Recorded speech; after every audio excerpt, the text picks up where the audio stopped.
Hello and welcome to a new episode of In the Maak podcast, where we get to know the artists behind the In the Maak platform. Stay tuned and get to know them.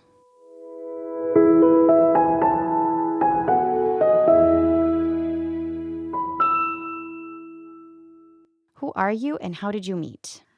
Hi, my name is Helena. I'm a Belgian student.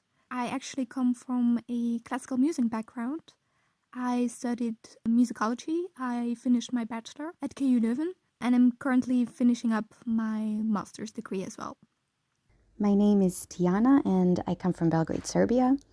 I met Helena and Peter during our cultural policy project. My background is both cultural studies and performing arts, so I obtained a bachelor's degree in cultural studies at Erasmus University Rotterdam, but also a bachelor's degree in classical singing at the Conservatory of Antwerp. And my name is Peter. I have a bachelor's degree in film, literature, and performing arts. How did we meet? Helena and I met at Stuk back in October, and we connected with Tiana through Skype. But that was actually our sole physical meeting. Afterwards, we did all other meetings online due to COVID. And, this means we've never been in the same room together. What format did you choose for this work? Well, it was either going to be a documentary or a podcast. And eventually, we opted for the podcast because we felt challenged by the novelty of the format. It was also more realistic within the budget, and, well, it suited our expectations of the project much better. What is the podcast about? We presented all the artists of the festival in the form of an audio brochure, and that audio brochure actually used the same form and setup of the podcast you're hearing as we speak. We offered the audience a look behind the scenes and also gave the makers a chance to present their work in depth. How did corona-related restrictions influence the organization process? Well, in many ways, the beginning was quite challenging and difficult. Due to the restrictions, we were unable to meet live and work with the makers of the festival. Also, the external communication with the commissioner was quite challenging. And we were forced to take a different route and to rethink our initial idea. But then we came up with a podcast or like an audio brochure without actually being in the same space as our interviewees.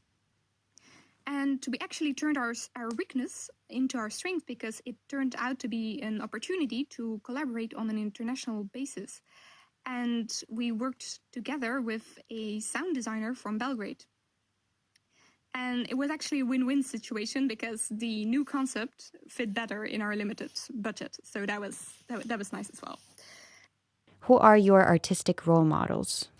We were inspired by the Maak podcast by Radio 1. And that's a podcast concept in which they introduce artists by means of a fixed set of questions. And we sort of took it from there.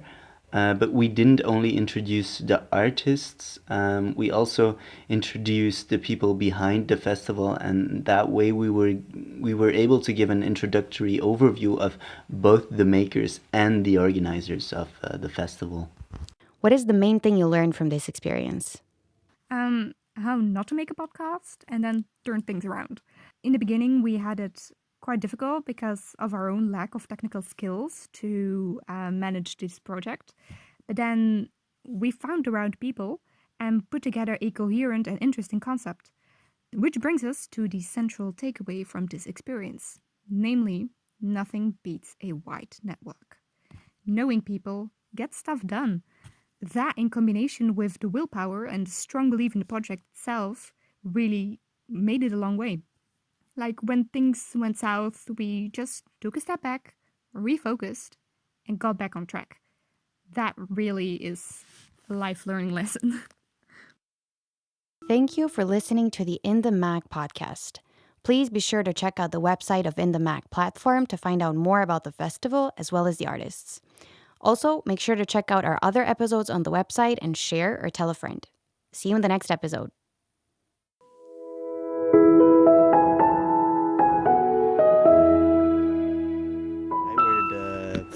in the Maak podcast group from the Cultural Policy Project, and this year we created a podcast for the In the Maak platform, and which is a performing arts festival here in Leuven, by local Zoe de Mousset, and she invited us on the project, and we actually really enjoyed it, even though there were quite some obstacles due to corona restrictions, but we still managed to get something ready and present a podcast as we did today, right?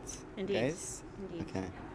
There were a lot of obstacles to overcome, but in the end, I think because we managed to find a way, it made it an enjoyable experience. It was really challenging in the beginning because not only was it difficult to create a podcast with the very limited budget that we had, but we also had Corona and a lot of restrictions that came as a consequence of that. So we couldn't even meet in person.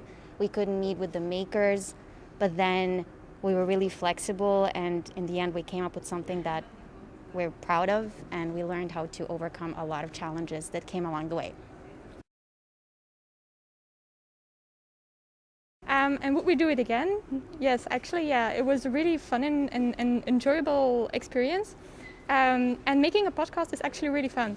Tiana herself found herself as like a talk show host. She really enjoyed the recordings.